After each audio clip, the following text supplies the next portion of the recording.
ಅವರಿಗೆ ತಹಸೀಲ್ದಾರ್ ಮುಖಾಂತರ ಮನವಿ ಪತ್ರವನ್ನು ಸಲ್ಲಿಸ್ತಾ ಇದ್ದೇವೆ.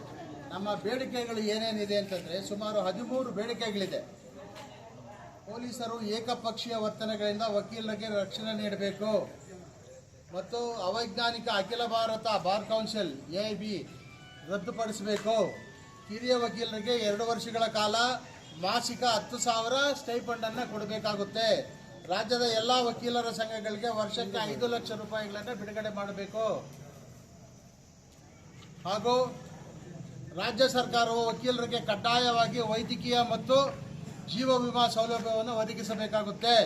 ಜಿಲ್ಲಾ ನ್ಯಾಯಾಲಯಗಳಲ್ಲಿ ಸಂಕೀರ್ಣಗಳ ವಕೀಲರ ಅಕಾಡೆಮಿಗಳನ್ನು ಸ್ಥಾಪಿಸಬೇಕು. ಕರ್ನಾಟಕ ರಾಜ್ಯದಲ್ಲಿ ಹೆಚ್ಚುವರಿ ನ್ಯಾಯಾಲಯಗಳನ್ನು ಸ್ಥಾಪಿಸಬೇಕು. ರಾಜ್ಯದಲ್ಲಿನ ಎಲ್ಲ ನ್ಯಾಯಾಲಯದ ಆವರಣದಲ್ಲಿ ವಕೀಲರಿಗೆ ಚೇಂಬರ್ಗಳನ್ನು ಸ್ಥಾಪಿಸಬೇಕು.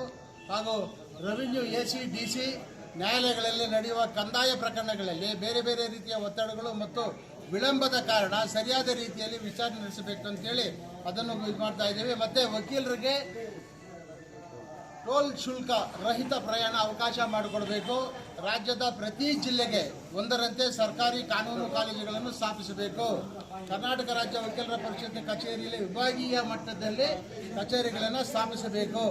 ವಕೀಲರ ಸಂಘದ ಪರಿಷತ್ತಿನ ಚುನಾವಣೆಯಲ್ಲಿ ಮಹಿಳೆಯರಿಗೆ 33% ಮೀಸಲಾತಿಯನ್ನು ಮಾಡಬೇಕು ಅಂತೇಳಿ ಈ ಎಲ್ಲ ಬೇಡಿಕೆಗಳನ್ನು 13 ಬೇಡಿಕೆಗಳನ್ನು ಇಟ್ಟು ಕರ್ನಾಟಕ ಸರ್ಕಾರದ ಮಾನ್ಯ ಮುಖ್ಯಮಂತ್ರಿಗಳಿಗೆ ಮತ್ತು ಮಾನ್ಯ ಕಾನೂನು ಸಚಿವರಿಗೆ ತಹಸೀಲ್ದಾರ್ ಅವರ ಮುಖಾಂತರ ಈ ಒಂದು ಮನವಿ ಪತ್ರವನ್ನು ಸಲ್ಲಿಸ್ತಾ ಇದ್ದೀವಿ.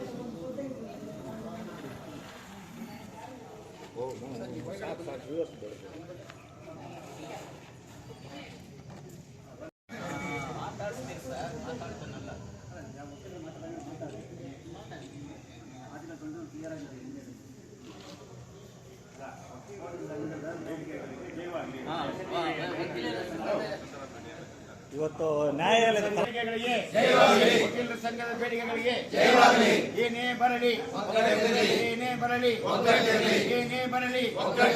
ವಕೀಲರ ಸಂಘದ ಬೇಡಿಕೆಗಳಿಗೆ